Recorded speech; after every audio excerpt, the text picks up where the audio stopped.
So, Felix, appreciate you coming on doing the webinar. I know it's close to the holidays, so I wish you and your family a great holiday season. And like always, you provide very vital, important information to educate everybody. So again, this topic is a topic that many customers ask about, and so I will leave it up to you to navigate through this webinar, and we'll come back at the close and get some answers from questions from the customers. Okay? Thank you very much. All right, thank you. It's all yours. Thanks. Well, thank you everybody for attending. It's my pleasure to do these things. I learn every time I have to do one of these because I do a lot of research, and what I'm giving you are almost 40 or 40 plus years of knocking my head against the wall trying to make crowns look like teeth.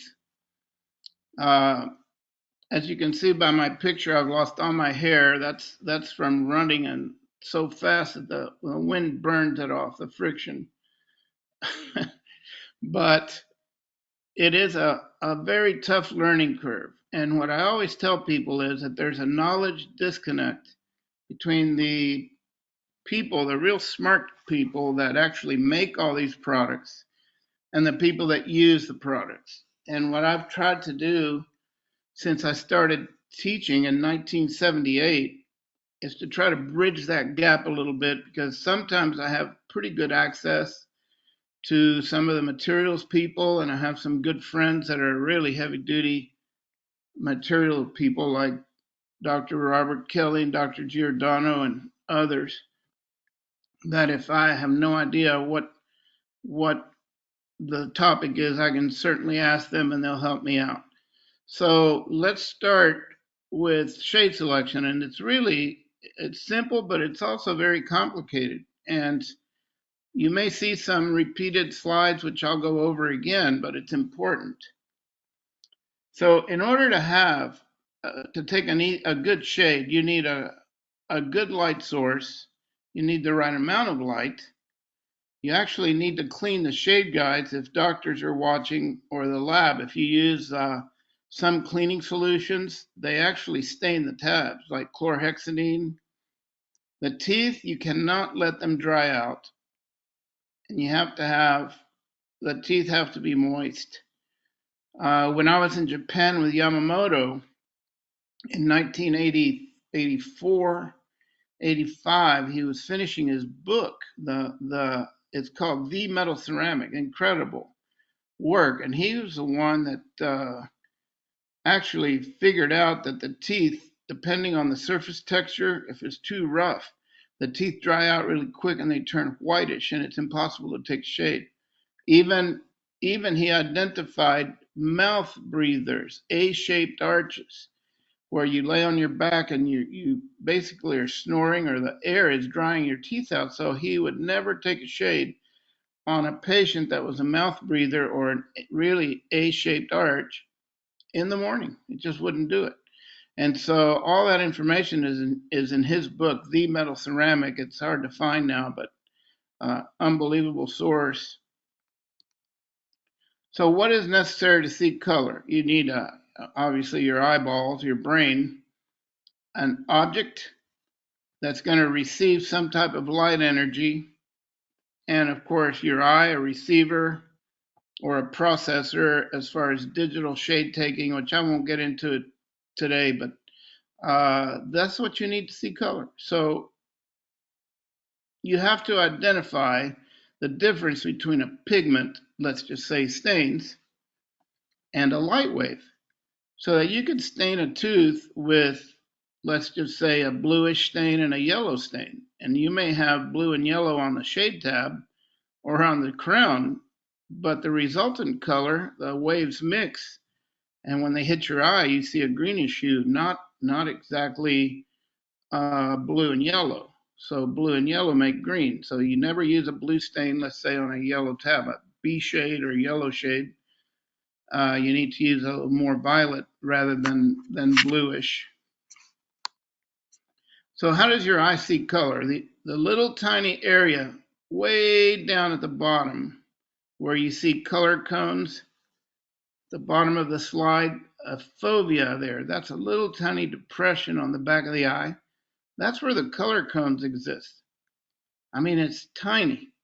And so the International Color Commission, which is known as CLAB, uh, they basically have what they call a 2-degree observer, which is the best color perception that you can have. So when they do samples and color testing and see how acute your eye can see, they have a 2-degree observer and a 10-degree observer. But the 2-degree observer is the one that's the most critical in selecting color. So the cones are the color detectors in your eye. And that really has to be, I mean, you're either colorblind or you're not colorblind. I'm going to give you a place where you can go get your eyes tested on the internet, which is really important for you to do. I took mine last night and I'm still pretty darn good. I didn't miss any. So the color perception is the most accurate when you have a very narrow range due to the cone concentration in the fovea. And the 3 types of cones that detect color wavelengths are your red, green, and blue, and there's more green than anything else. So if you look at the spectral sensitivity for the human eye, you have much more greenish cones than you do reddish or bluish or yellow. That's just how we're built. That's just how we're made. I don't know why we're made that way, or how that influences my shade taking ability. I don't know what that question is.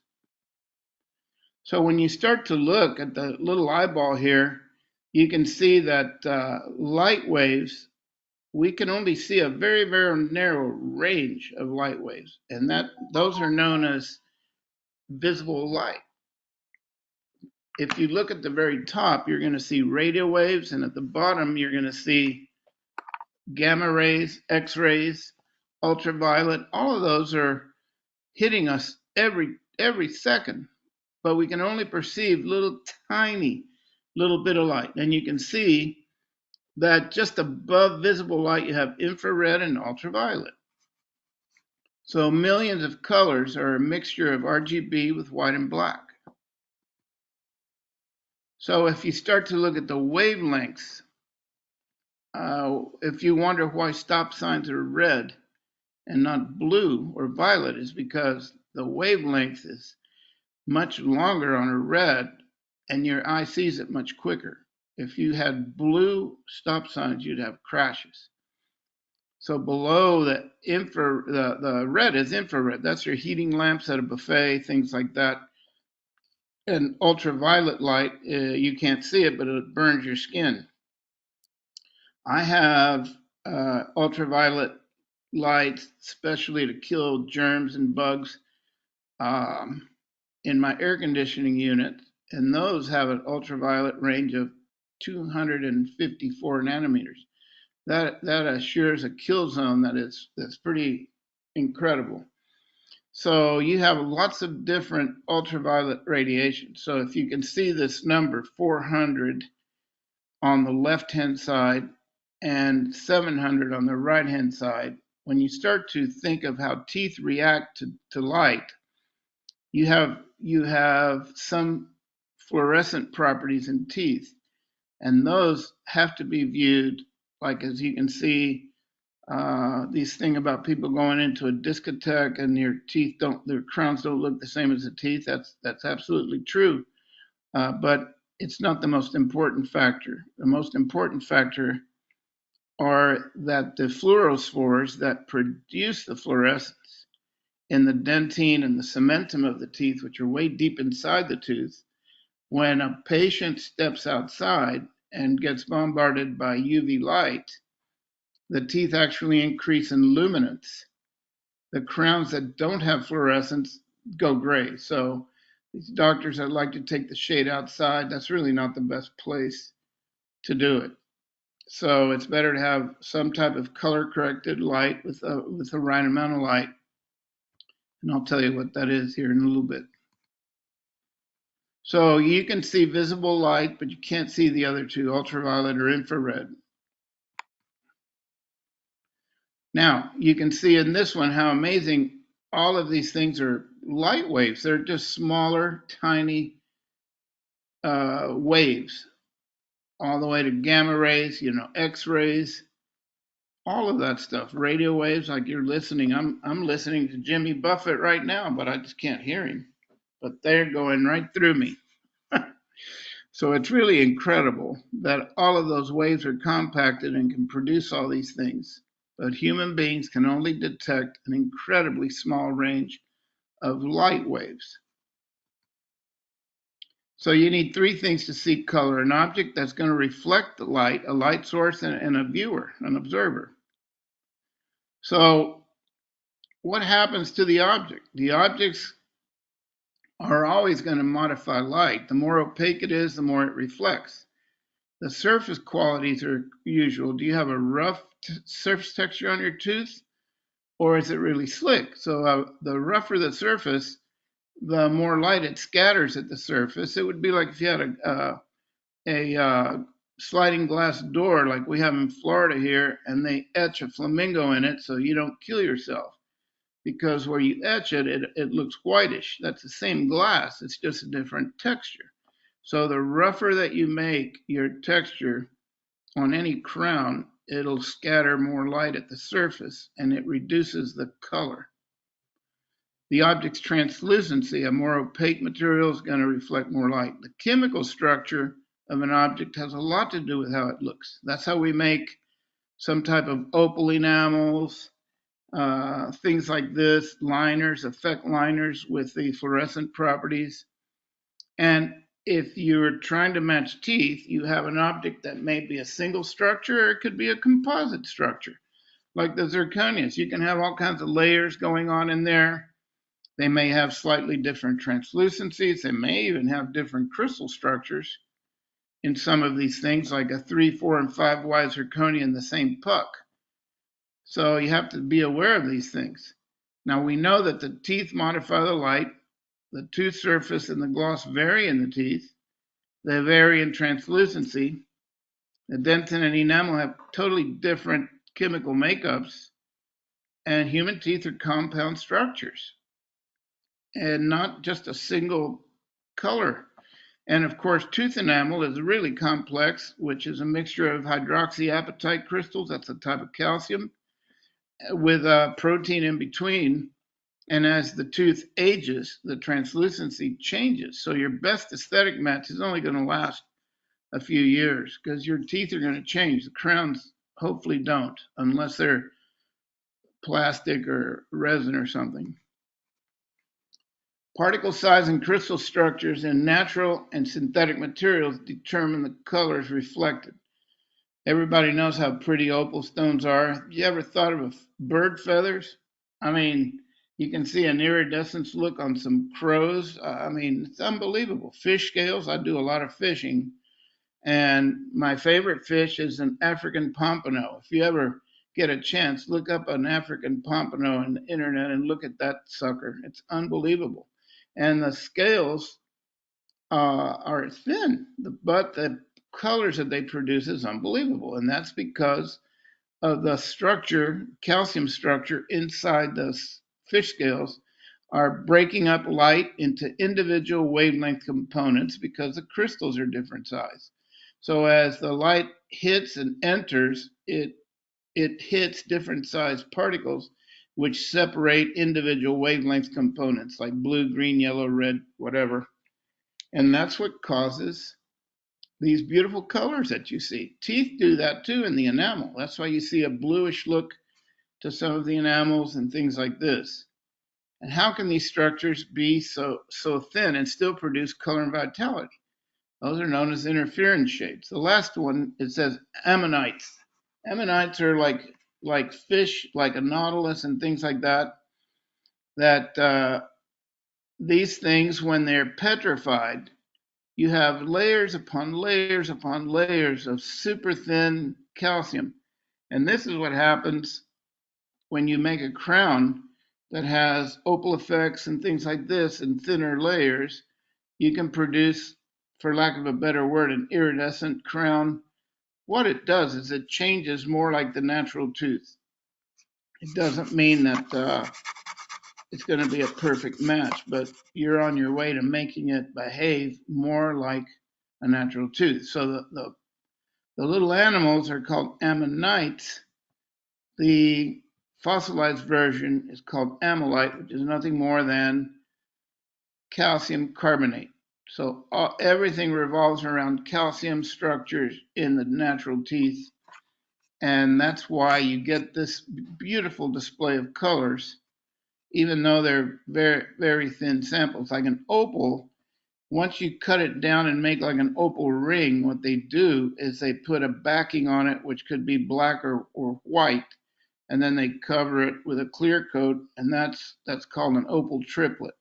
And to do a fire opal, you have a black background instead of a white background, and you see more longer wavelengths like yellow, orange, and reddish in these black opals. Are quite beautiful. So the dental materials can also produce color by virtue of particle size. Look at the problem with some of the early opal materials from every manufacturer is you can't control the glass production unless you're really careful how you fire the porcelain. So you could start off by putting opal layer and firing it 2 or 3 times, and then it wipes out the opal effect because you're changing the size of the crystal whenever you fire your porcelain. That's why I always like to use the opal materials, no matter what, or whose material it is, on the very last bakes, like a thin opal coating, etc., and fire it as low as I could possibly fire it. And that way it doesn't destroy the crystal size and make glass flow all around them, which will diminish the opal effect. The other powders that we have that have been modified a little bit are the opal, obviously the opal materials and liner materials, which are fluorescent. The Power Wash from VITA, Lumex AC, the Fluo Intense from Lumex AC, and some Mamelon powders also have a slightly higher fluorescent push. So basically, Mamelon is the wrong word that these manufacturers use for these powders, because inside the tooth you have dentine developmental lobes, so they should be called lobe effects instead of mamelon effects. So mamelons are on the outside of the tooth, on the incisal edge, and those are those little beads that eventually wear off. That's the same as a chicken that has this little tooth so it can break through the shell and then it disappears. So they should be called lobe effect powders instead of mamelons. When you have a shade selection, the restorative materials have different optical properties, and you're going to have to learn the light behavior of your porcelain, your resin teeth, etc. And then there's some materials that have a much closer spectral curve to natural teeth. For instance, the Vita Ambria material that is slightly fluorescent and slightly opalescent is very, very close to the spectral curve of a tooth. The other really important factor is known as the refractive index. So the refractive index of a natural tooth is the difference of the speed of light and air once it goes through a translucent surface. So if you've ever sat in a swimming pool and you look at your leg, it's underwater, it looks like it's bent, it's because the water is changing the speed of the light. You can slow light down, but you can't speed it up. And so once that difference is measured, it produces an angle of refraction. So the natural teeth have a refractive index of 1.62. The water is 1.45. And so when you start to look at this, you may have some materials like zirconia has a refractive index of 2.1. So in order to match a single tooth with a really good zirconia product, it's going to have to be like a 4Y or 5Y or 6Y, which the more translucent it is, the refractive index drops a little bit more. The closest materials now are VITA blocks. They have a very close refractive index. And the liquids that you mix your stains with, also are important. So the VITA Accent Plus liquid has a refractive index of like 1.5-ish, which is as close as you can get without having to add benzene or any flammable products. So you have to learn what the refractive index of most of your materials are. And unfortunately, a lot of the companies don't even include that, and they should. So that's a really important thing. So if you have two materials, identical shades, one with a refractive index closer to 1.6, it'll be an easier match once you do a single crown. So you have to measure the amount of reflected light and absorbed light, and that will give you the object spectral curve. So if you have something that's really opaque and the light is bouncing off of it, there's no way it's going to match in the mouth. You know that immediately when you try to do a 3Y zirconia. When they first came out, they're very strong. They can weaken later, but they're so ugly. And there's no way that you're going to match a tooth just like that. That's why you have to stain it a lot. And they were designed to be layered with some pretty porcelain. That's what you still have to do in a lot of cases. The object surface is what you see reflected light. The color is seen in the diffused reflection, where the light actually goes in the crown a little bit and then comes back out. And of course, the gloss is seen in specular reflection. So if you have way too high of a gloss or overglazed, it'll never match the tooth either. So you have to try to get the glossiness of the tooth to match. So there's a lot of stuff going on here where you're trying to take a shade. And I remember in the good old days where you'd say, oh, it's an A1 or an A2 or an A3. I mean, that's fine and good. They still do that today, but you need to get a lot more information, especially if you can't see the patient. So again, if the surface roughness will dilute the color because you're reducing the diffuse reflections. That means you're stopping the light from going in the crown and producing a reflection that has more color. So wherever you have an increase or scatter, you're going to produce white light. So the rougher the surface, the greater the light scatter, and it increases the value and reduces the color. So not only do you have to match a basic shade, but you need to get pretty close to a surface texture, which to me is the most difficult thing to produce accurately because the materials that you're working with change. So you can't just glaze a zirconia crown. It's not going to glaze. You have to paint it with glaze, or do you polish it? What do you do? And so it's up to each individual to figure out what looks closest to the tooth you're trying to match. I mean, it's not easy. The best thing is you need to have a balanced light to take a shade under. I use the Smile Line light. It's like a little handle, and it's you charge it up, and it's very good. It's 5,500 Kelvin, which is scientifically balanced light. That means that all the wavelengths are in the same strength. That's not daylight. Daylight is more like 6,500 when it's balanced. You have to remember, daylight changes the color temperature from sunrise to sunset and everything else in between.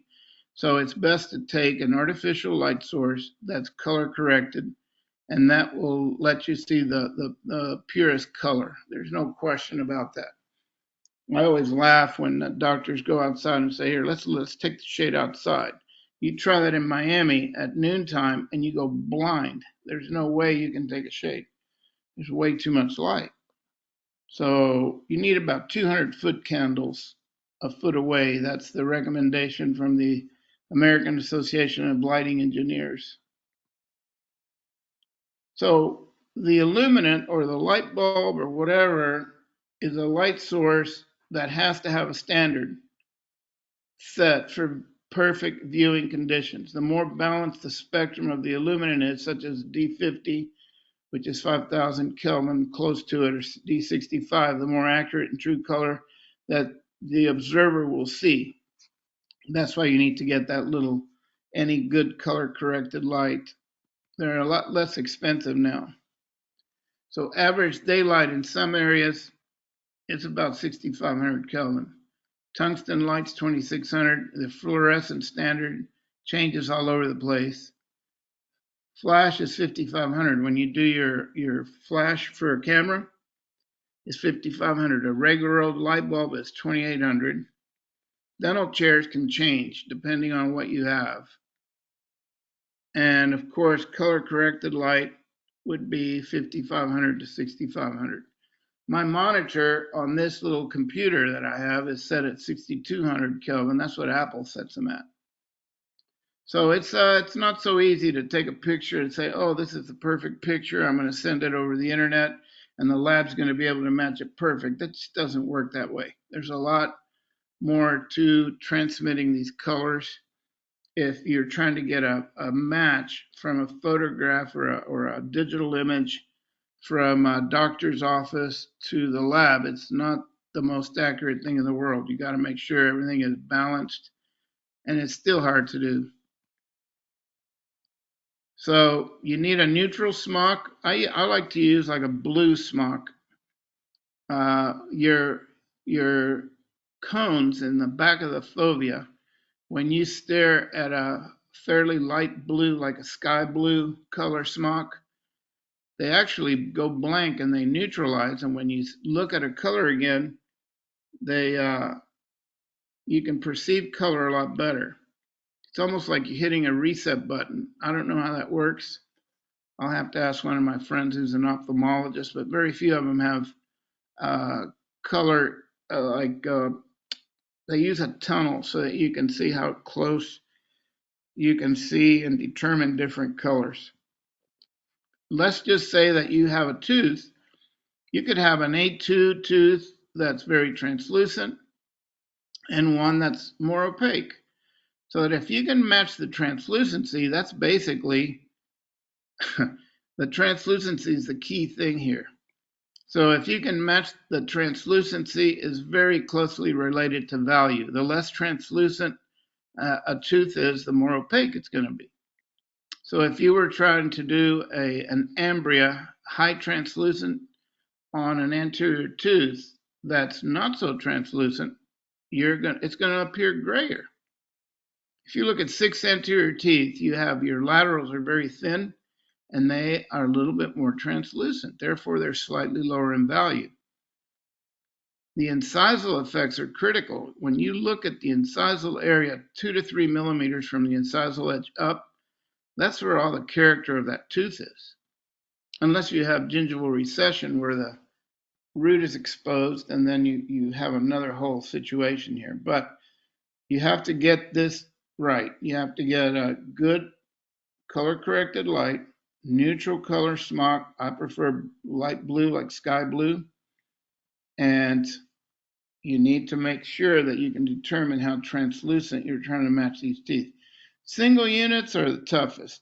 When you're doing a whole bunch of units, they don't care. That's what doctors used to do, two front teeth at a time instead of one. And that still didn't guarantee that they're going to look good. So you have to match the material to the translucency of the tooth. If you have an older patient, which the teeth are more translucent and they want to stay natural looking, full contour zirconia is not the best answer because it's too opaque. Unless you use some type 6 around like a D2 range color, that seems to work for a lot of people and you can color it up a little bit. But zirconia in general is not translucent enough to make a real soft looking anterior single unit. You always see big arches done in zirconia and they're usually very light, bleach shades, things like that. The distance of the light source is also critical. If your light source is too bright or too close, the teeth will appear a lot lighter or whiter than it really is. The enamel prisms are reacting to the light different than glass to a strong light, so you have to really be careful. You don't want to have all this super gigantic like LED lights like you see in the front of a pickup truck now that blinds you. You can't see anything. You don't need that much. You need about 200 foot candles. That's 200 candles lit up a foot away.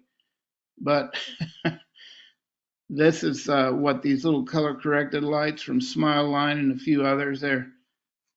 You can take that shade. So this is my granddaughter, the oldest one now. She's 19, and I saw her eating this apple, and I said to myself, when I took that picture, how do I know that's the real color of the apple? That's the same apple on the right, just has this light source is a lot stronger between 1, 2, and 3. So which is the right color?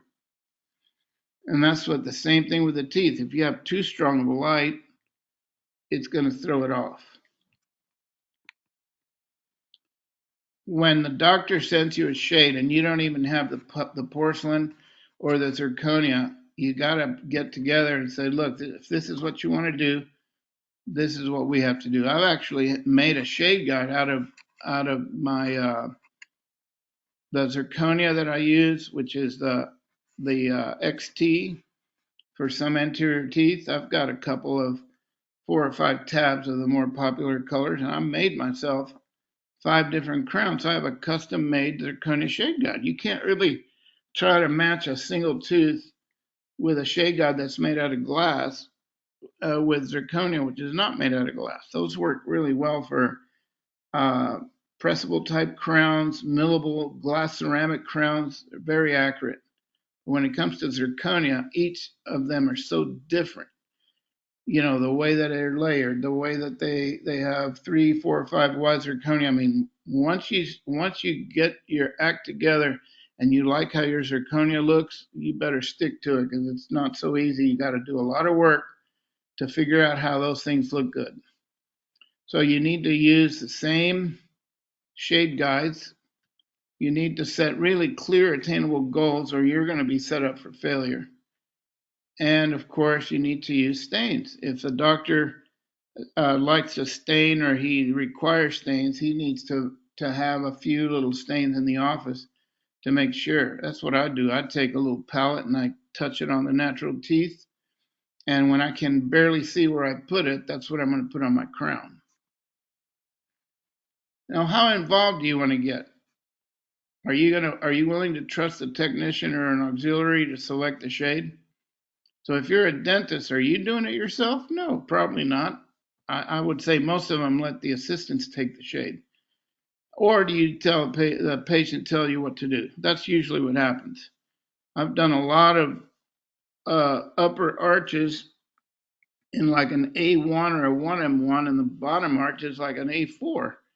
And they tell me if I'm paying for new teeth, I want them to look new. That's real logical there, but that's what happens. So you have to do this in the treatment planning and make sure if you're responsible for taking a shade, you bought the farm. And so you have to come up with some kind of agreement where you feel comfortable and saying, you know what, I don't think I can make that crown in one shot. I might have to make a couple of them. And that's nothing to be ashamed of. I've seen Claude Sieber and Willie Geller have 4 or 5 crowns in their pocket with slightly different values just to make sure that when they try that in, that they're as close as possible. So how many crowns do you want to make before you get the right one? So the most important thing is selecting the right translucency and the right value for the restoration. And of course, that will lead you to what material you need to use. And now, what if the shade doesn't match? What are you going to do? Who do you hold responsible? If the technician doesn't take the shade, then it's his or her idea of a personal interpretation of what the dentist instructions were. And you can't really hold that technician or that lab responsible. If you send him something, you say, oh, it's not an A3. I meant a D2. Well, what am I supposed to do? Start all over? That's what happens all the time. So you have to really sit down and have a good heart-to-heart talk with this guy. If not, you're going to be set up for failure the whole time. And you have to let them know. I think this case should be in a pressable or zirconia or whatever. You just have to, and you have to know what your material is going to look like before you can open your mouth up.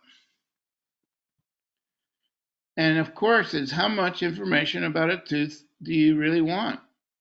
If you want to do crowns like, all these individual Claude Siebert crowns or Willie Geller and hundreds of others that are doing incredible work, it's not like in the old days where you had a few people that were classified as outstanding. Right now, they're all over the place. And if you're going to photograph the teeth, you really need to do it the right way. If you're going to do a photospectrometer like an easy shade or something else, you better make sure it works. One of the big knocks I had when the first easy shade came out is they actually put a shade verification mode on it. And the doctors loved it because all they would do is if they didn't like how the crown looked, they'd shoot the crown and say, hey, this doesn't match. The lab would have to do it over. So I would rather go take the shade myself than have them use some machine to do it. That's just my personal preference. So do you want to match nature or do you want to match a shade guide? Shade guide's a lot easier, but it's also not easy depending on the materials that you use. So you have to practice a little bit. You can't just open up a bottle and wing it and say, okay, this is going to be perfect every time. Remember, you have different thicknesses in crowns. You could have a crown that has 1 millimeter. You could have one that has 0.5 millimeter. You can do a full contour zirconia crown in 20 different zirconias, and they're all going to look a little different because the pucks are made differently. So unless you do an exceptional job in shade selection and communication, don't expect a miracle. Expect a crown that matches a shade guide. That at least is close. And don't let the dentist set you up for failure. You just can't do it. If the prep is sticking out so far and you don't have any room, you have to tell them, how do you expect this to match? Even if you have a pressable crown, you could have a prep that's too dark, too light. The thick parts on either side of the prep are going to look totally different than the part of the porcelain that's going to go on top of the preparation. You have to have the right cement. You have to have everything. So it's a real team effort to create outstanding results. And if you want to get into that arena, you need to know what your materials are going to look like in different thicknesses. So I make a bunch of crowns that are slightly different thicknesses, 0.5 millimeter, like the VITA blocks. I have little samples that are 0.5, 0.7, and 1 millimeter. And that way I can see what it sort of looks like before I even start. So I have a bunch of custom made shade tabs with slightly different thicknesses. So you have to learn the shade selection, pressable ceramics, metal ceramic, core systems, stabilized zirconia, composite resins. I mean, it goes on and on and on. And unless you really know what that material looks like at a reasonable thickness, it's very hard to predict what the crown's going to look like. So do yourself a favor and look. The reality is most of the doctors and patients want something like A1, 1M1, bleach shades or whatever. So make a few tabs of those and make yourself a little tiny, shade guide and say, here, how white do you want it? And of course, when it comes to reproducing older teeth, then of course, that to me, the more junk and effects that a tooth has in it, the easier it is to match because they all vary.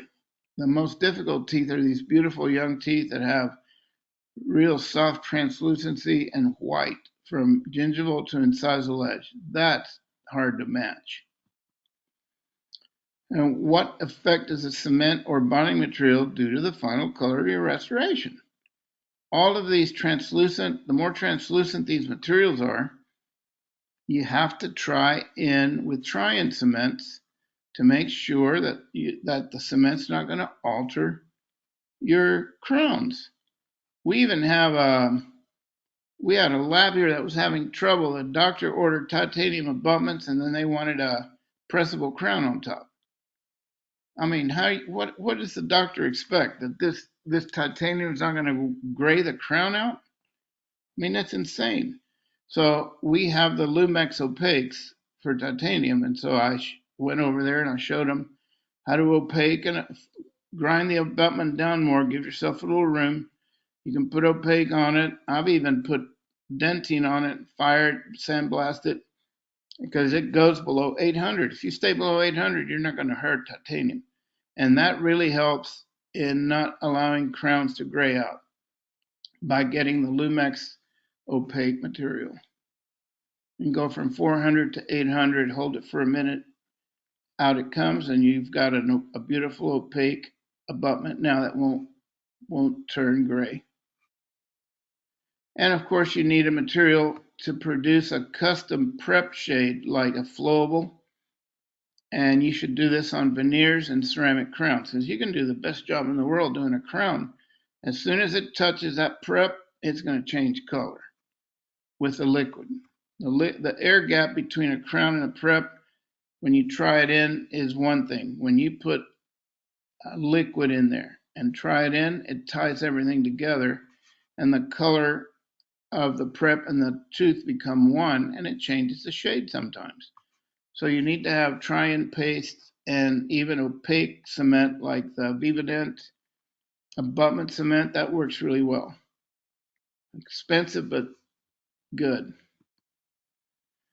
Now, what about metal ceramic and zirconia? So I group the original zirconias and the 4Y zirconias to have a similar appearance to metal ceramic because they're opaque. So you need possibly a little more tooth reduction on metal ceramic, and you have to be careful that if you use a base metal, quote unquote, non-precious or high palladium alloy, they can turn really gray. So the problem is that the oxidation of these metals can have a bad effect on the color of the porcelain. So I never, I don't oxidize these base metal alloys or palladium alloys. I aerabrade them with aluminum oxide, and they will produce enough of an oxide the first time you fire the opaque to produce an incredibly high bond. So the whole idea is never to put a wash, but to use a slightly heavier coat so that the opaque actually encapsulates the coping and it doesn't allow the oxygen to come in contact with the metal underneath the opaque. If you just do a real thin wash, that dark oxide goes right through and it's impossible to mask later. So the darker the oxidation, you need to use a slightly heavier first coat of opaque. And you have to acquire an eye for selecting shades for all ceramic restorations. They're more translucent and can appear too gray when compared to metal ceramic. And of course, you have to be careful. Insufficient tooth reduction can cause prep show-throughs very quickly, just like an opaque show-through in metal ceramic if you don't have any room. So the answer lies somewhere in the middle. If the tooth appears more translucent than the closest shade, it probably has a lower value. The VITA 3D Master Guide is the best reference point for translucency because value is a function of translucency, and brightness and value are related. So you can do all the best zirconia work in the world, but usually on large bridges. When it comes to single anterior units, it's best to layer because you can control the color a lot better and the shade a lot better. So refractive index is crucial. Translucency and opacity balance is crucial. Incisal effects are crucial. That would be your lobes or mamelon effect, whatever you want to call them. The fluorescence, which is built into the porcelain materials that have to go deep inside the crown. If you have, you can talk fluorescence all day long. The reality is the fluorospores that produce the fluorescent effects in natural teeth are way deep inside. They're not anywhere near the surface, so that if you have a quote unquote a monolithic material that they put too much fluorescence in it, it's too close to the surface and it's going to appear a lot bluer and whiter. But to me, that's not as important because you're not going to have average age people go into these nightclubs. where you have a lot of black light, whatever, UV lights. And of course, you can use a pearl effect and whiter opals for lighter shades like A1, 1M1, things like that. When you use a 3D guide, I mix OM1 and 1M1 and I get 0.5M1, and that's a really pretty shade, which a lot of patients like to tolerate because they don't want this ultra white. And the 1M1, they'll say, can I get it just a little bit lighter? So I just mix the two together, but you have to layer.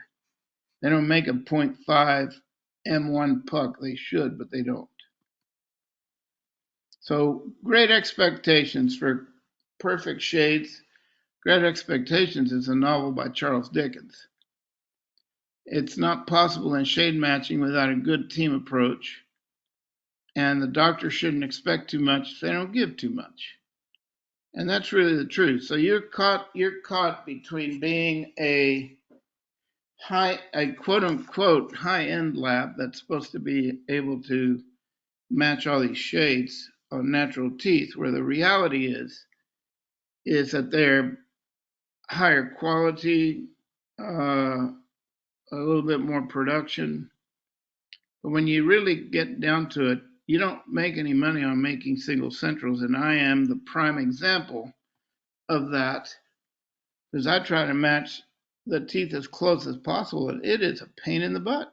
Sometimes you got to do a few crowns to get it right. That's to say, oh, you get to see the patient, so it's easier for you. No, it's not. You have to learn your materials a lot, and the teeth change color all the time. It's really not. I would say if some entity could rate the degree of difficulty, let's say for Olympic high dive, the shade matching would be nobody would be able to do that dive perfect every time. Okay. So a reasonable expectation is it a shade guide match?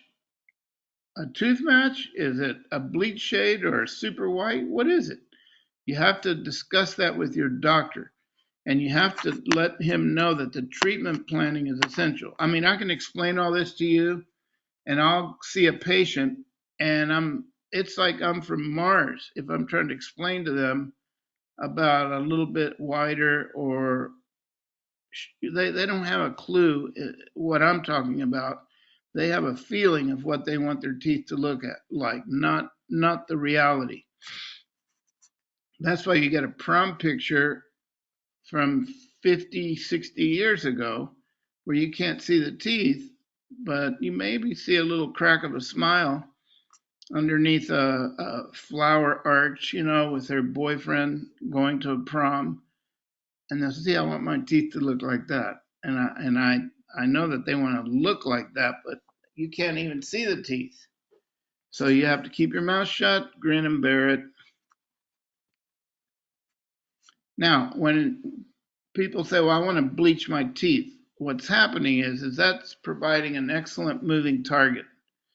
When you have the different solutions that they use to bleach teeth,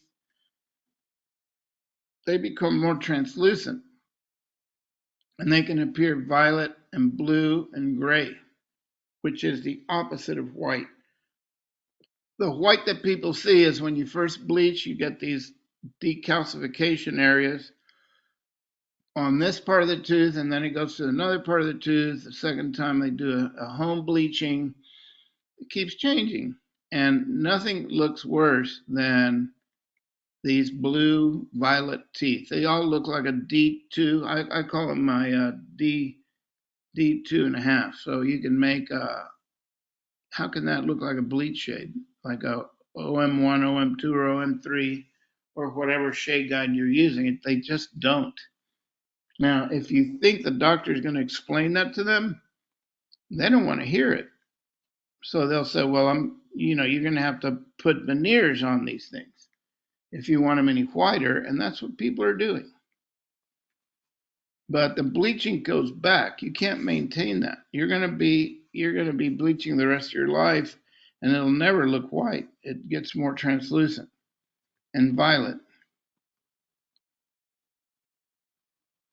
Now that you know all this information, what do you have to do to take the shade? You either take the shade, someone else takes the shade, or a machine takes the shade. And let me tell you, these little lights to take a shade, they're getting a lot better to select a base denting shade, but they don't know what's inside that crown. They don't know what that Oreo cookie is layered with. I mean, it's impossible. And so you can use all those things, but to me, you also have to tell the doctor. If you tell me that this machine says an A2, I'm going to pick a bottle and open up an A2, and that's what I'm going to use. And this is what it looks like. Now, if you have zirconia, you better know what your zirconia looks like, because I can get 20, 30 different companies that sell zirconia pucks. That doesn't mean they make them. And they can be an A1 or an A2 or whatever, and none of them look the same. And so if you're doing a full contour and you say, hey, wait a minute, I thought this was an A2 or whatever, it could be different. The layers, the thickness varies a lot. So you have to get to know your material. So we need to use the shade guide. You need to know your restorative material. How much information are you going to send the lab, or are you going to take the information back from a dentist's office, or do you let the patient come to the lab, which I would never do? And how much information can your lab handle? Or if the lab is asking the doctor for more information. I mean, the best thing is to see the patient, but I would go see them. You're opening yourself up for a lawsuit. In Florida, before 2009, it was a third-degree felony if a patient walked into a lab to take a shade. They actually got that changed, but doesn't really do much good. And you're taking a big risk when you let a patient walk into a lab. I never do. So we're going to need a full spectrum light source, 500 lumens minimum, shade guide. Make sure you're not colorblind. Sky blue, smock, no lipstick, no dehydrated teeth. That's in a nutshell. Once this is on YouTube, you can click on that and save that slide or whatever. So let's go into understanding color a little bit. This is the C-Lab sphere. This is pretty much all the colors that can exist. C-Lab stands for Commission Internationale Éclairage, which stands for International Color Commission. It's based in France, in Paris. And the LAB color scale is lightness, chroma, and hue. So if you look at this sphere, you have the white on the very top is the North Pole and the bottom is the South Pole. So you have white to black in this absolute horizontal line. Where the arrow is, that's the North Pole. On the outside of the sphere, where the equator is, that's where the strongest saturation of each particular hue is. That would be your chroma.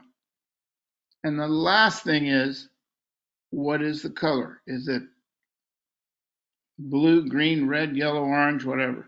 So natural teeth fall in this very, very small sector that you see, which is between yellow and orange and up above from closer to the North Pole. So let's have a look here on a couple of these. So if you see this little ellipsoid, that's where tooth colors exist. So it's a fairly high up into the white. So your 1M1, A1 bleach shades would be closer to the North Pole. When it gets to the darker shade, it'll be closer to the center. So here you create what's known as a banana-shaped ellipsoid, which I'll get into in a minute. And there's probably 1,000 measurable dental shades.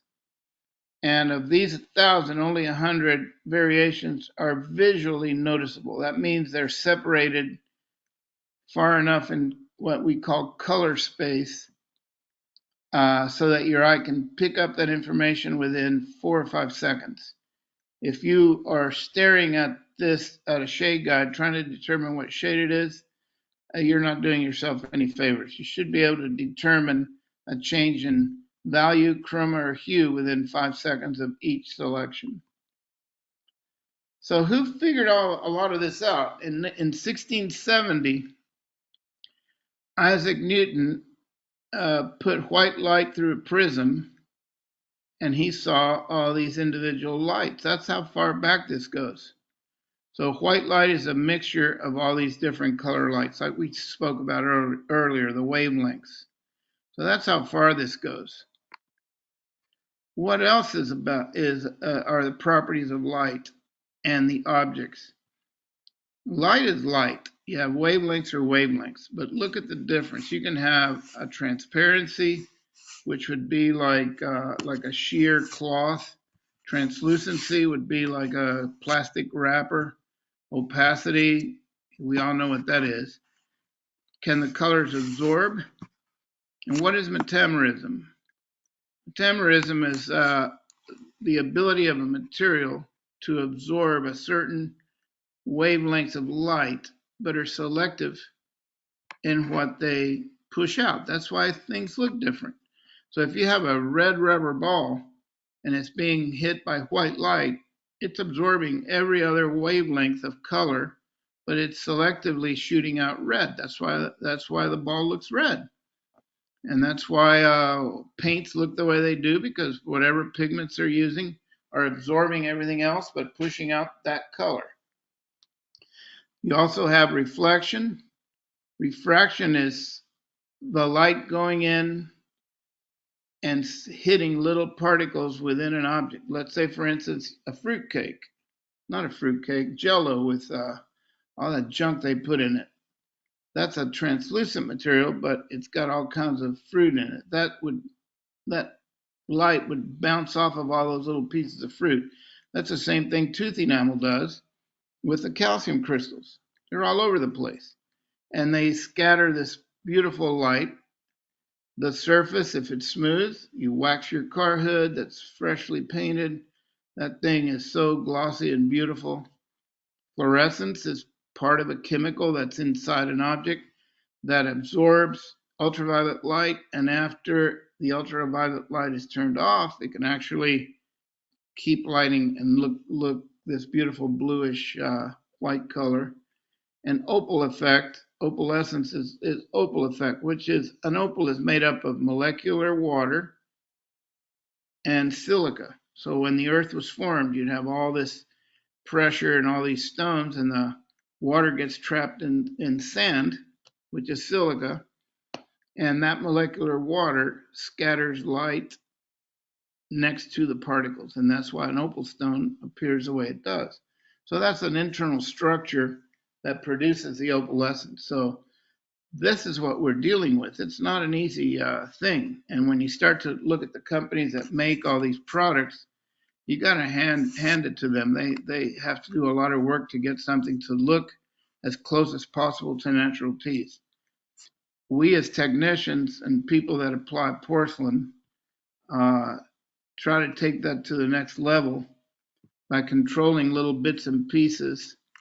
My next webinar is going to show each powder that VITA makes to produce each color that a natural tooth produces. So I'm taking all of natural teeth, dissectioning them, and showing you what powders look the closest to a natural teeth.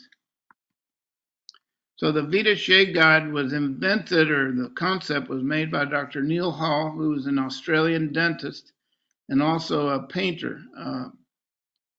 He passed away shortly before the VITA Shade Guide on the left was released in 1997.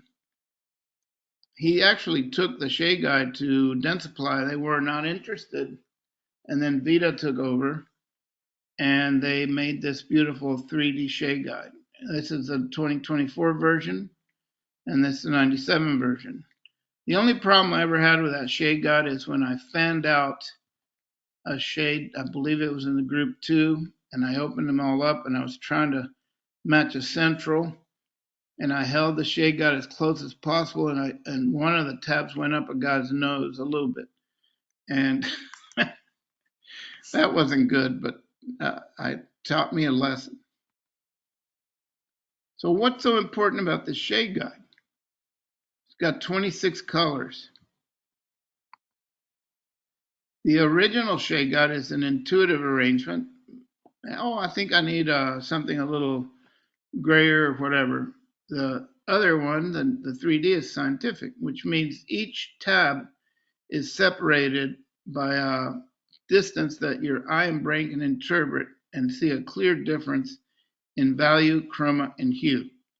The intuitive arrangement, as you see on the left, if you mix an A1 and an A2 together, you don't get a 1.5. If you mix 1M1 and 1M2, you get a 1M1.5. So this is scientifically made so that you can control each individual quality of the shade. If you look at the 3D master and how they're spaced in this C-Lab sphere, you can see on the left, group 0 is way out and above this little yellow shadow, which is known as an ellipsoid. So if it falls outside of that ellipsoid, that means that humans don't have those teeth, those colors. Now, if you see how they're spaced perfectly apart from group 1, 2, 3, 4, and 5. So the older you get, the darker your teeth get, and you would be in groups 4 and 5. Young patients are in group 1 and 2. 50% of the population is in group 3. If you look at the current shade systems like the Classic Shade Guide and everybody else who makes shade guides, you can see there's a whole bunch of spaces that are totally empty. And there's no way to correct for those. That's why you see a cluster of shades that are the most popular that are right in the middle there. And if you ask me, the most the tab that looks like most natural teeth in patients from 30 to 60 is a D2, D3, which are going to be right in here in the middle range, which would correlate to group 3. So that's the importance of this VITA Shade Guide, is that you can change just the hue, just the value, just the chroma. And one other thing that's really important, when you use the 3D system porcelain, you can also change the translucency by mixing the base dentine and the transpadentine together. In the case of VM9, VM13, on the Lumex, you can mix opaque dentine and dentine together and get an intermediate translucency. So you can control, if you have different thicknesses of veneer on some of these crowns, be it zirconia or metal or whatever you're using, pressable, that you can actually change and control the translucency by mixing these tabs together, especially on the 3D, and be very accurate with it. So you can see how they fall out of the color space in the original shade guide. That's no good. And here you have perfect, except for the bleach shades, perfect spacing. So to look at this is I always tell the doctors, these are the ones that didn't listen to me when they didn't pick the right shade. It's pretty cool. So something like a Game of Thrones thing. So if you want to know if you can see the color the right way, you need to take the Ishihara eye test for color blindness. So if you go to this web page, just put Ishihara eye test, and then they'll take you to a web page, and then you see all these. If you can see the numbers, let's say for instance, the top left number is 7. I can clearly see that. So you take the test, you enter the number, and then it tell you, okay, you can't see anything or you're good. And of course, on the bottom where it says 12, he says everybody can see 12. This was made by a Japanese researcher, and it's the same test they've been doing since the early 1900s. It's very accurate. So you can take that test and have your dentist take the test too. So how are you going to do this? I actually like this little tiny shade guide, but they're going to be discontinued. And I use the easy shade sometimes, but not 100% of the time. My main go-to guide is the 3D Master that you see in the upper right-hand corner. What we do know about human beings is that they can see 98% black and white and only 2% color. So you can detect changes in grayscale before any color changes. So if you take a photograph and you can see do a black and white photo or just desaturate it, you can see immediately if the value is off, and that's why you can pick a crown out. There was a famous dentist in Los Angeles named Jack Preston. He used to teach courses in color, and he was very good, but he was totally colorblind. And he could pick a crown out, and back then nobody really knew, but he knew, and he could pick a crown out of nowhere. I mean, even though it looked good, because he could see the value. He was totally colorblind. And so this way, the 3D shade guide is used in this fashion. First you pick the value, then you pick the chroma, then you pick the hue. That's how the human eye sees color.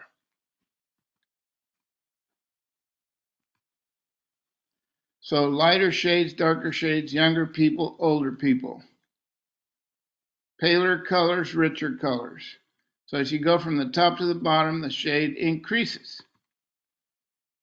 And it goes yellow to red. And what do you get if you mix yellow and red together? You get orange, which are the M shades. So the A shades on the classic shade guides correspond mainly to the middle shades, which would be the orange shades. They couldn't patent orange, but they could patent left, middle, and right. So that's why you have L for yellow, M for orange, and R for reddish. And of course, I want you guys to tell me why there's only 2 tabs in group 1 and only 3 tabs in group 5, but the rest of them have 7 shades. That's because when the tabs or your teeth are way too white, your brain and the eye cannot tell the difference in chroma or hue. You can detect a slight chroma change first. That's why there's only 2 in group 1. And in group 5, there's 3. So you could see the difference between 5M1, 5M2, and 5M3. But you could hardly tell the difference in 5L 1.5, 5R 1.5. You just couldn't do it because your brain and eye aren't sensitive enough because the colors are way too low in value. They're too gray in order for the eye to pick up a difference in hues at that dark of a tooth. And you can't pick up the change either when it's too light of a tooth. So 3 easy steps. Value, high value towards the North Pole, low value towards the South Pole. Chroma increases. And then, of course, the hue is yellow, orange, and red. It's just that simple. So the first thing you want to do is you want to determine the lightness level. So that means the group. So it's either going to be group 1, 2, 3, 4, or 5. Now, keep that in mind. And I want you to keep in mind where you're holding that shade guide. This is really important. The second thing is you pull out the group that you chose and you say, how intense is my color? Is it color level 1, color level 2, or color level 3? So by spreading the tab out, you immediately can see. You can throw out the high and low and get the middle or whatever, but you can see it immediately. And then the last thing you do is you say, is the color more reddish or more yellow? So you pick out these 2 groups, like pull out the 2L and the 2R and hold them next to each other, and you can immediately see that it's either going to be yellow, orange, or red. It's really pretty simple. And of course, this is the classic shade guide. Where are we here? So the problem there is that you're all over the place. What people don't realize is that the D3 and the C2, D4 are actually lighter than an A3. Can you believe that? I always thought the C2 would be darker, but the D4 and the C2 are lighter than an A3. This is when you set the classic guide from white to black or white to gray, whatever you want to do it. So the problem is they're not evenly spaced in any dimension of color. So you can't mix an A1 and an A2 and predict 1.5. It just doesn't happen. So a lot of doctors like to set it up this way so they can see which the lightest shade is, which would be a B1, and the grayish shade, which would be a C4. And that's how you arrange it. It's in the back of the shade guide if you don't know that. What's wrong with this picture? What's wrong with that picture? And what's wrong with that picture? This is 20-something years old. That's why the slides look so ugly. Then the one that I like to use a lot is the bleach shade guide, which takes you from the whitest shade to the darkest in value. And you can see on the second shade, it says 0.5 M1. That's one of my favorite shades. There's extra spacing so you can see right away the difference. Now, what was wrong with those pictures? The shade tab placement is critical. When the shade tabs are placed in front of the teeth, they receive light first, and the tooth will appear more gray or lower in value in the shade guide. If the shade tabs are placed inside the mouth, they will receive less light because they're getting shadowed by the teeth, and the guide will appear grayer than the teeth. So the tabs need to be placed exactly in the same plane as the teeth. So hold your shade tabs even with the teeth, not forward of it or behind it. That way they receive the same amount of light. So you can talk all day about taking shades, but this is a really important point. So if I take pictures to look at these, if my photographs are slightly overexposed, they're going to appear whiter. That's what the doctors do a lot. If you have a correct exposure, this doctor took this with 2 flashes, very good flash, but he placed them in the wrong way. You have to look at the highlights. This is not an acceptable photo for the centrals. It's good, but it's not 100% acceptable because you're washing out some of the color. If you deliberately underexpose, you can see a lot of more intensity. Look at the flashback off the flash. What you have to do is you have to make sure the flash hits on the top part of the teeth. So black and white enhanced contrast, you can see the line angles and the translucencies a lot better when you take the color away and you can just see the value. So you can see the wraparound of enamel, which would be to the right or left of those black lines that you see the curves. Well, that's where the dentine is, and look how translucent the enamel is proximally. So this is how you can tell when you build up a crown or you're staining a crown where you have to put some higher and lower value colors to create a natural situation. And you can see the halo at the edge of the anterior teeth, which are a little bit of an off-white if you're just staining. So you need to identify contrast zones, high and low value zones, chroma zones, hue zones, translucency zones, and opacity zones. So if I take a photograph of teeth, I can deliberately desaturate it, and then I can increase the contrast, which really gives you some information, especially in these older teeth, of what you have to use there. Because there's a lot of stuff going on inside those teeth. You may not have to reproduce all those crack lines and everything.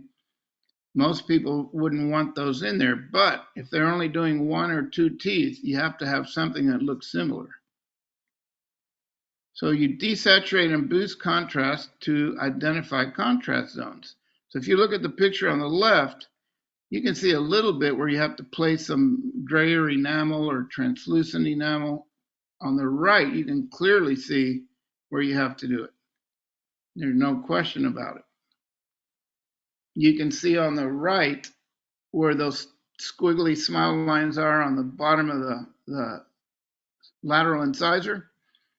You can see a slightly lower band right there where you can hardly see it on the picture on the left because there's not enough contrast. So all you would do there is you build your crown up and then you do a little cutback and you put enamel there in that spot instead of denting the whole way. So intracoronal contrast, light, dark, and opacity and translucency. So if you have this is a crown here on tooth number 9. It's not perfect, but it's pretty darn good. I did this many years ago with Dr. Horkowitz, and I had to use this fluorescent pinkish orange quite a bit here, and I just went a little too much with the white. You can see there, but it's close enough. So you have contrast between the arch itself, between the teeth itself, and within the crown itself. It's really amazing. Now, when you start to look at these, look at the flash position difference. See, they're up higher now. And how many colors do you see? You can actually see 2 or 3 bands of color in these beautiful anterior teeth. And you can see blues, you can see tans, you can see creams. You cannot depend on a bad photograph because you're not going to be able to reproduce all of these. This tells you how you have to cut a crown back if you're building it up. These little notches in the incisal edge area, all of that you can clearly see with a good photograph. Here, I desaturated it so you can see the contrast zones. This allows you to do a cutback and place the enamel. If you see how translucent the enamel is right above the edges and the interproximal areas, that's because there's no denting behind that enamel. So if you were to make your framework way too high and way too wide, you're going to kill the character of that tooth because you're going to have zirconia or metal or whatever the heck you're using instead of freestanding enamel in that area to produce that beautiful look. So you have a dentine halo, you have a cervical dentine, you have mid-body dentine, enamel overlay, and then contrast, which is the edge. So anytime you have a soft translucent enamel on the incisal area, by using a little bit of an off-white, you can paint that in. I do that a lot with zirconia. So you see this is a 1M2, and then what's this here in the bottom? That's a 1M1. But how do you cut back for that? See, so that's just where you get a feel for the material. And of course, these are going to be the where the question marks are on the incisal area. Those are going to be opal powders, like an opal 3, depending on what to use. I hesitate to use a number because they're all different depending on what you are, but they're more of a bluish, soft bluish enamel. You can't get this with a bad photo. So if you match the translucency, you match the value, and you match the effects, and you can get 99% there. How about this tooth here? You see how number 8 is sticking out further? It appears narrower and it appears a little bit lighter. That's because the light's hitting it first. And I only take four teeth at a time. That's it. Because you can't really see a lot of detail if you go out too much further. 8 appears lighter because it's forward of 9. So it's a physical position. And of course, you can't fit it in there. It's too narrow. Flash should come from above. If you check your highlights where the arrow is pointing, you just have the patient tilt the head forward and shoot. And that way you can see all the detail in the incisal area and the middle third. And then you can change the position again if you want to see the color of the gingival area. So sometimes you may have to take a couple of shots. Look how the lateral is sticking out, number 7. I mean, that's always going to look shadowed because it's the interproximal is going to look shadowed. Look at the one on number 9. See how light it looks? The patient's tilted this way, so you have to kind of move the patient around and take a couple of shots until you get the look that you want. Just preview it on your camera. So if you look at these are natural teeth. You can see stuff, but watch what happens if I put a black background in the patient's mouth.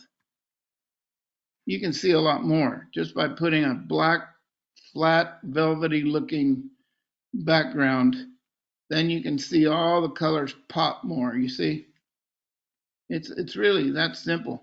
And the black point and the white points are identified in a photo, so your software can produce color better.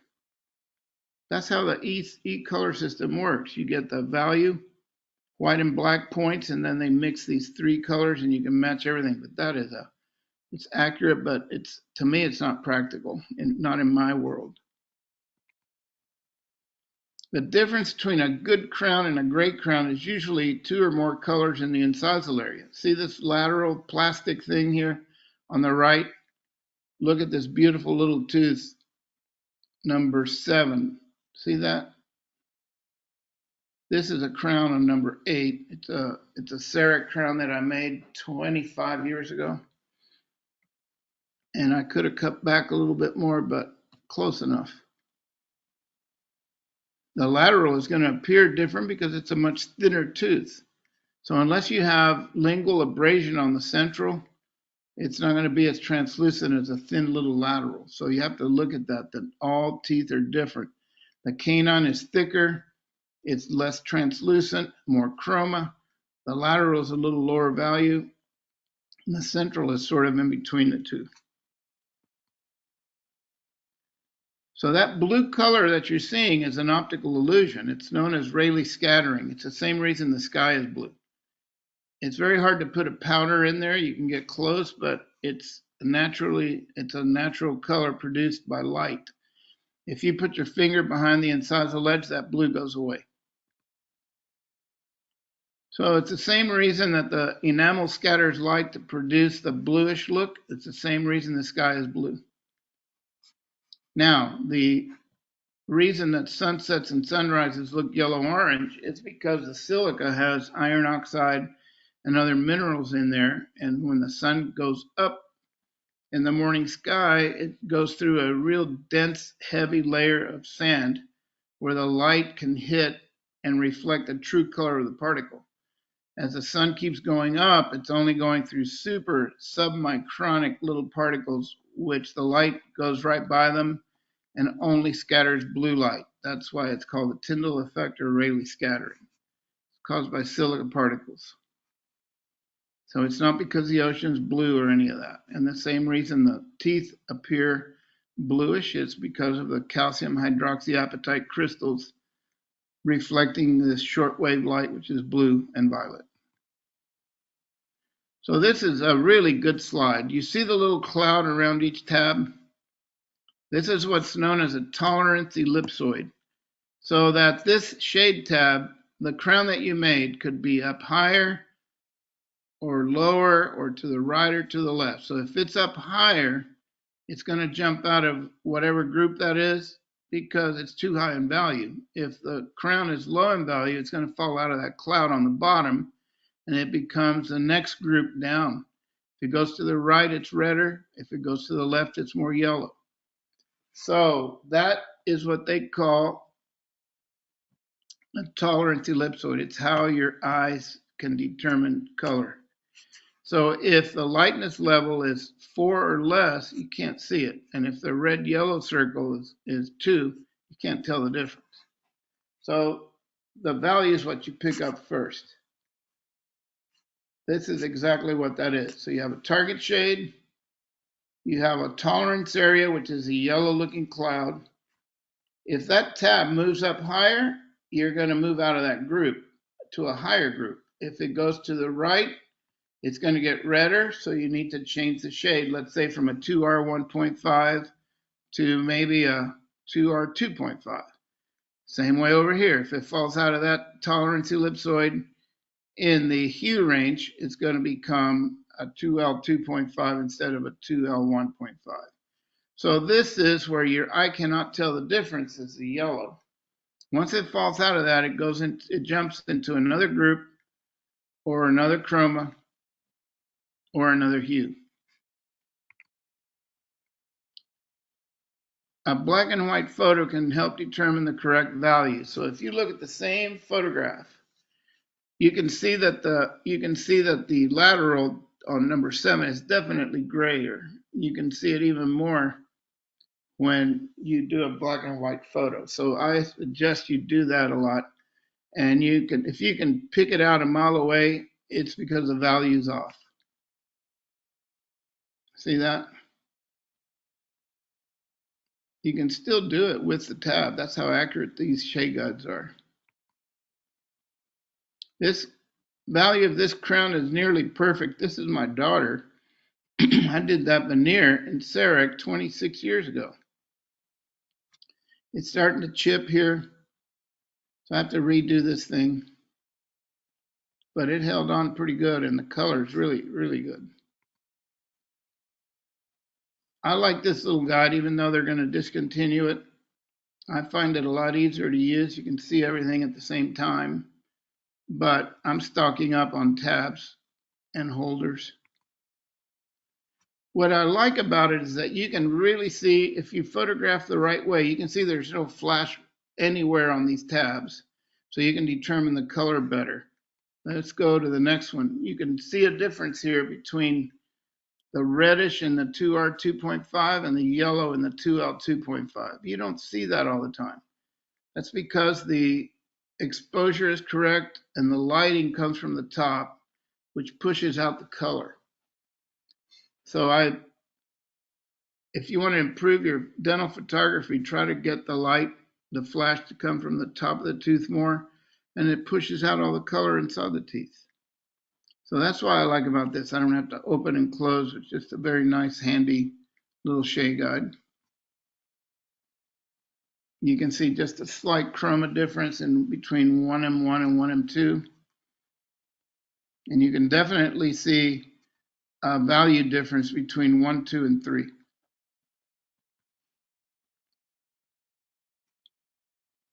So that's how I use it. I also use these little tabs to make sure I put little bits and pieces of stuff in there, like the blues and stuff. I make my own. That's what you have to do now. It's beautiful blue enamel. It's all produced by light. And that doctor needs to tell that patient to clean her teeth. This I have to do both of these crowns. They're cracked. That's my next project. So let's go through real quick here. So everybody thinks that one of the centrals is a crown, the lateral is the crown. What do? Do I make it more orange or do I make it whiter? This is 20 years old. And these two bicuspids are also 20 years old. With a pink back then, which wasn't as good as the pinks we have today, but I was able to pick out a decent shade. So if you need to do a central incisor and you don't have them there anymore, the first bicuspid is the same shade as the centrals generally. So look at this. How can the doctor expect me to close this? You can't. But you can see that the crown, everything looks pretty good except the value's off, see? You can see immediately the incisal effects are there. Everything looks pretty good, but he said, hey, can you fill those holes up? And I said, no. But he really wanted me to. Here's another one. The value is perfect on these crowns. You can hardly tell. These are awful teeth, and this gentleman, unfortunately, is in prison for the rest of his life. He did a boo-boo. But I made a couple of nice, this central here, it's number 8. And so you can't even tell in the mouth it's there. And here's one of the last ones I'll show you. This is a very difficult case I did for the 3-eye people years and years ago. I did this is an Inceram coping with alpha, and it really looks close. You can see there's a contour issue here, but the crown looks awfully close. And that's because the refractive index of alumina and the alpha were so close to natural teeth, it was very little work to get them to match nicely. But here I had to reach out to try to close the space, but I could have changed the line angle here. And this one's also 20 something years old. And there's the implant, placed a little too deep for my liking, but it turned out pretty good. And accidents will continue to happen. So this is my last case that I'll show, and then we'll answer some questions. This poor gal, this is 10 years ago. She did a face plant on a sidewalk at what was it? Brown University. She's a very smart person. So what do you do here? So the teeth were dehydrating so fast that we couldn't take the shade. Look at the difference in color of a provisional next to a natural tooth. The natural teeth dry out and they became white immediately.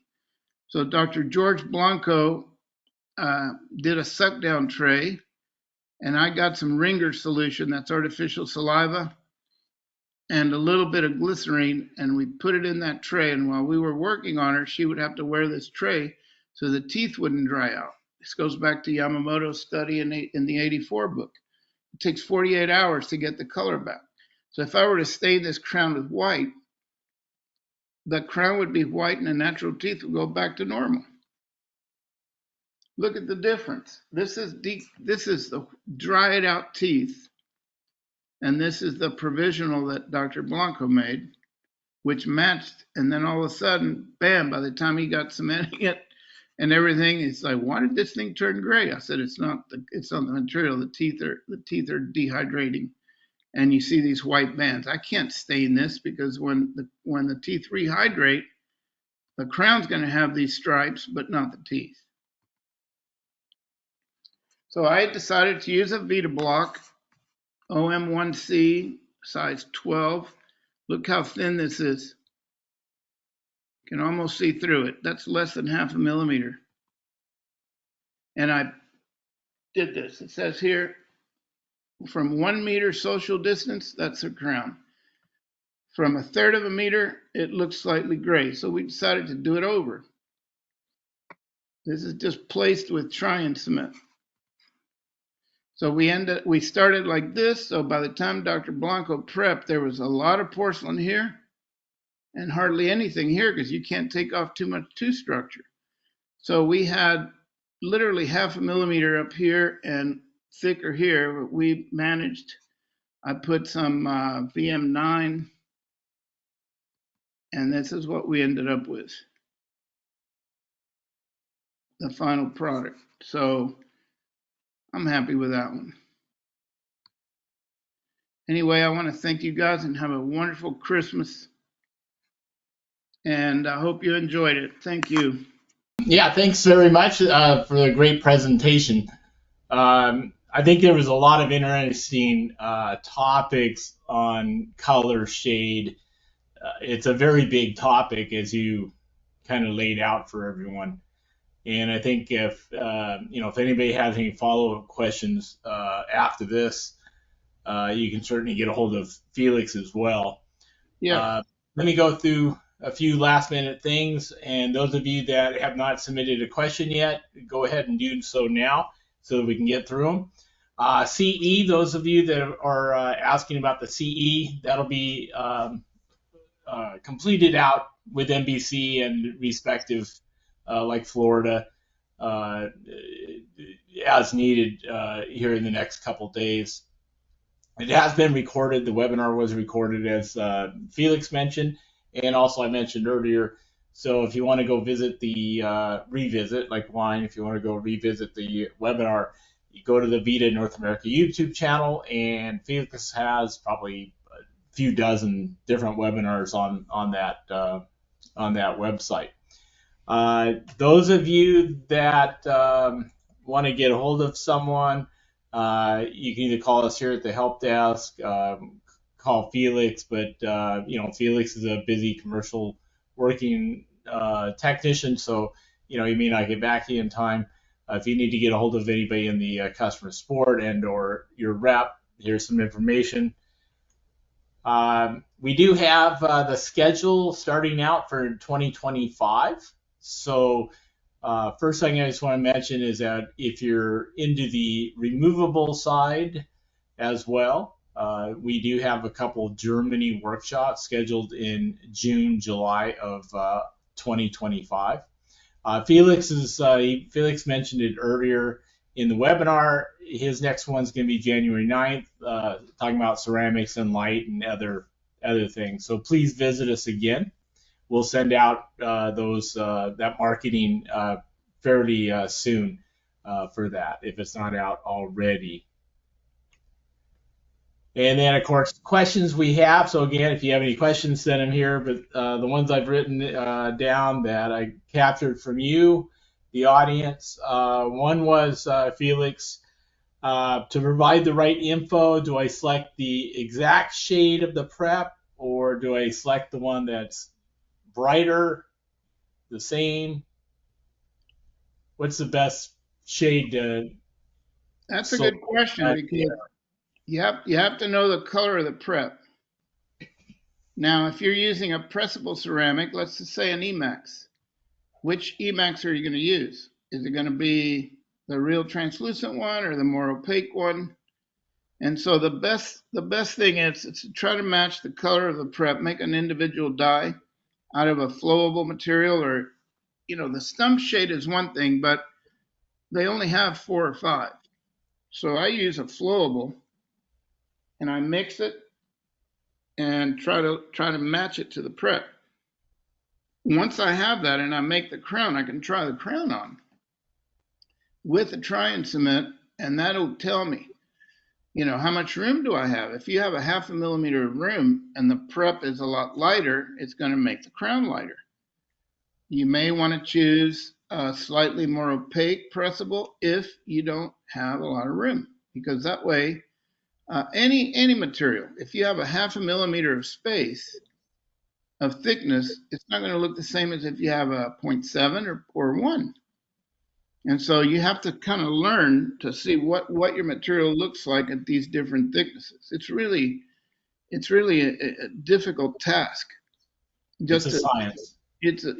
And an art. That's why we were trying to get the ISO to come up with the translucency values from some of these things, so that way you can better predict, well, if I have this and I have this material, this is 50% translucent or 60, whatever it is, maybe I should use this one instead of this one. But in the lab, everybody's too busy to really get into all that. So the basic things are, who's going to take the shade? What material are you going to use? How thick is that material going to be? So it's always good to have a provisional. That's a nice thing about what we have today, is you can mill out a provisional, which looks pretty darn close to the shades, right? You can modify the provisional with the LC stains, the color stains, and then you can try that in. And if it looks good, just take it with you and copy the porcelain. But you need to know the thickness and how your material is reacting to a certain thickness. What's it going to look like? I mean, I pressed some Ambria HT about a month ago, and it was so translucent, I couldn't use it. I had to go to the next opacity level. That was my mistake. That I could use for an inlay where you're surrounded and the tooth is, fairly clean. Anytime you do an inlay, you either have an amalgam that's bombed out if you're an older patient. A younger patient, you have a composite that's leaking, and that way the tooth structure, the color inside the tooth doesn't change as much as it does on an older patient, because the enamel hasn't bleached in, or what do you call it, soaked in or stained the dentine there. So you have to say, well, okay, let me see what this looks like before I decide what material I'm going to use. So the more color a prep has, the more opaque the crown has to be. So speaking of translucency, one of the questions was how do I communicate the needed opacity translucency? So how I guess they're asking the information I need to get from my dentist. How is that? How can I get that? What is it? I ask them what I need. Well, first, what the doctor needs to do is take the basic shade before he does the prep. Then when he does the prep, the provisional, he needs to who's making the provisionals, the dentist or the lab? That's what you have to ask the person. If the lab is making the provisional from the shade, he knows how thick it's going to be. And then that way you can say, hey, look, I have an Emax, let's just say, or an Ambria or Suprinity that's the same thickness as the crown that I made, but it looks less translucent or more translucent than the PMMA that you use. How does the PMMA look? It looks pretty good. Okay, so if we want it to look like the translucency of a PMMA, and it happens to be VITA PMMA, then you know that it's pretty darn close to what a Suprinity or an Ambria is going to be, or even an Emax. It's a classic shade. So that's how I would go by. You mentioned it earlier. You were talking about the different, environmental conditions. But the question was, take the shade with or without the outside next to a window. I don't like taking the shade next to a window because they could have tinted glass, or some of the newer offices here in Florida anyway, the windows darken when the sun comes up for saving energy.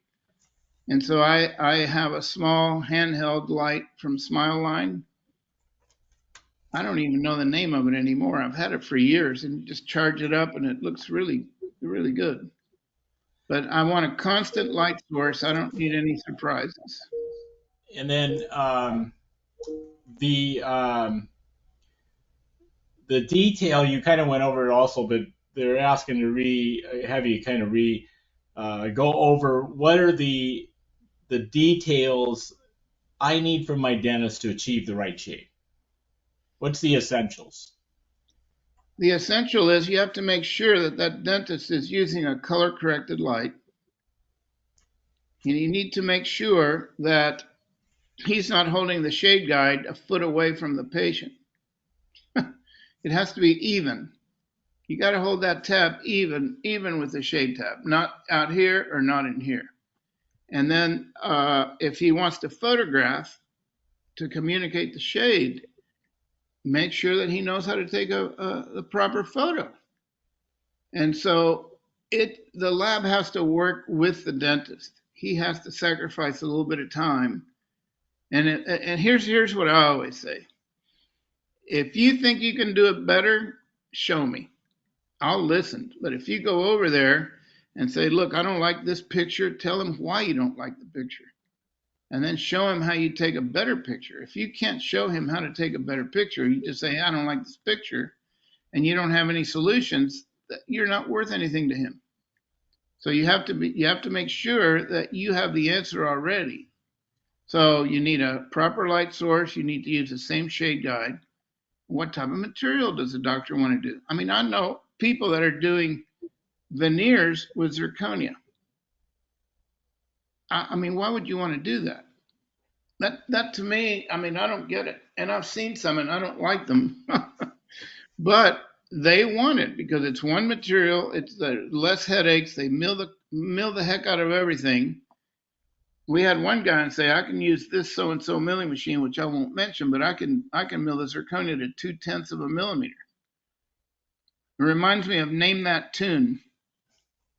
I can name that tune in 4 notes, right? I can name it in 3. I can name it in 1. Sing that tune. Name that tune.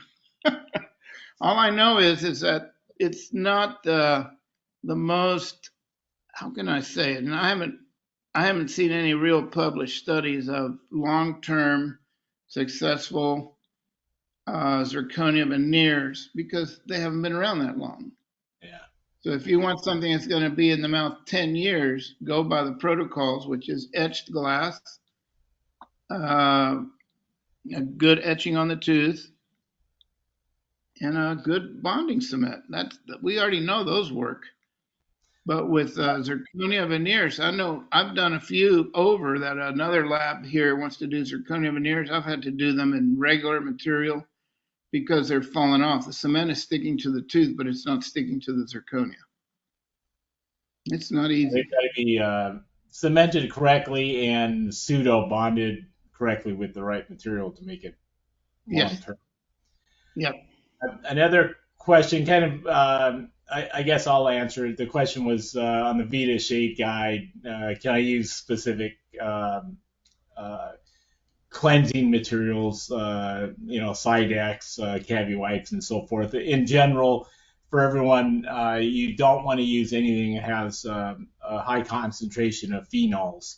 And if you're interested, you can email us and we can send you the protocol of cleaning your shade guides as well. So just send us in an email and we'll take care of that for you. Another question was, how do you boost the fluorescence of zirconia? Monolith is one thing, but if well, you have to basically do some facial micro layering, not necessarily in the incisal, but more in the base. And I look at the patent applications, and I look to see who supposedly has fluorescent zirconia, and it doesn't exist. What happens is the fluorescing agents, the rare earth elements that are used to produce a fluorescence in zirconia would get burned out when you sinter it. Now, a couple of companies have a patent on a dye that they paint on the pucks that is fluorescent as a quality control check. So when it goes through a light, if there's a crack in the mold, you'll see a fluorescent color like a line. You know what I mean? Like a groove on an occlusal surface that's brown or blue or green, whatever. And so they just use that as a QC check. I haven't seen fluorescent zirconia. Uh, the problem with that is that you need to use, if you're going to do a full contour zirconia crown and you think you're going to paint it with a fluorescent glaze, it's going to look like a zebra. If you look at it the right after that's fired, it's just too streaky. I've tried yeah, spraying it. I've tried everything. It just doesn't look right. So you need to say, if you want the zirconia to fluoresce, remember you're doing a full arch. Most of the time with these big zirconia cases, they're never going to look. They're not going to look off because that's the only thing that's fluorescing. What I try to tell people is the most important part of the fluorescence in natural teeth is that when you step outside, the fluorospores ignite basically, and they increase the luminance of the teeth. They look much more beautiful, but the crowns can't, and then they dim.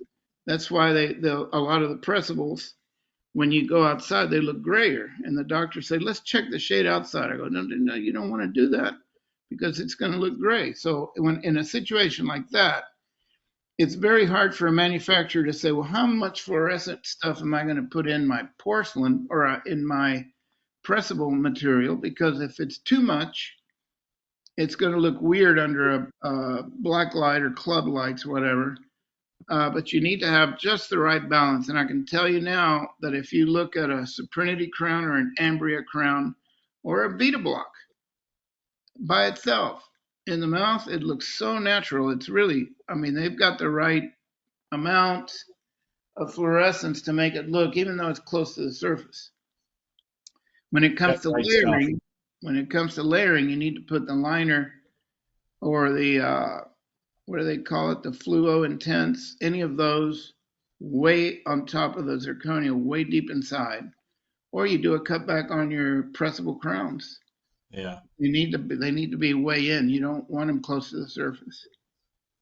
On the photography question is, what camera do you use? Your settings, your light, any more The information? least important is the camera body. The most important is the lens. You have to have a good lens and you have to have a decent flash system. I like twin flashes. I don't like circle. What do you call it? Just a ring light. They call it. I hate Yeah. those. And so the ring flashes, I mean, I see everything. I have a doctor friend of mine that has this getup that's about as wide as my shoulders with these things here to try to eliminate the bounce off. You're not going to do it. It depends on the head position. So I use a Canon. I have two Canon cameras that I use. I use the 5D Mark One, which is 12 megapixels, and I have a Mark II, which is 24 megapixels. But I don't use that for teeth; it's too big. So that when you're trying to make easy presentations and you have a computer, whenever you increase your megapixels on your camera and you're shooting, let's say, for instance, RAW, or you're letting the camera determine the color, uh, it's huge files. So you have to increase the speed of your computer. So the human eye can't see much after 4 megapixels. So you can get a cheap Canon camera from B&H Photo, like a Canon Rebel, for like 150 bucks, and get a nice flash system. A Canon Twin Flash MT24EX is the name of the flash. MT24EX. You can get them used, and they go in and out this way, up and around, and this way. All I do is I put them all the way in. I hold the flash so I'm shooting down at the teeth a little bit to get rid of the bounce back of the flash. A flat tooth will photograph different than what do you call it? A convex tooth versus a concave tooth. So if you look at two centrals, usually the line angles are out a little bit. And they're not like this. But if you do 6 anterior teeth and the doctor wants you to make them look like ortho, that acts as a big lens. And when you photograph them, the teeth are bigger than they really are.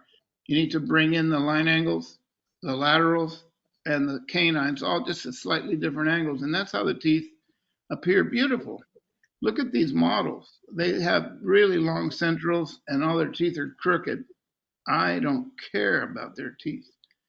Look beautiful. And it's not these perfectly white, ugly looking things. But that's what you ought to do. Your f-stop, if you want to take four teeth only, you need an f-stop between 25 and 32. And your speed should be ISO, the sensitivity should be at 100. And the click, the speed, that's also at about 100. So what you do is you take a couple of shots, you hit info, and you can look at the shot. You say, oh, it looks pretty good at this setting. If it's too gray or too low exposure, make the click a little slower. If it's too overexposed, bring the ISO down to like 50. So you have to take a few shots. Look back, when I started this, we had Ektachrome, film, and Kodachrome. Kodachrome you had to send to Atlanta and wait a couple of weeks to get the shots back. Now, what happens if it wasn't perfect? You're screwed. You can't use it anymore. The Ektachrome you could do at Eckerd Drugs or whatever, and that was too blue-green. The Kodachrome was too red-yellow. So Geller, when he started, he made what's known as the pink flash.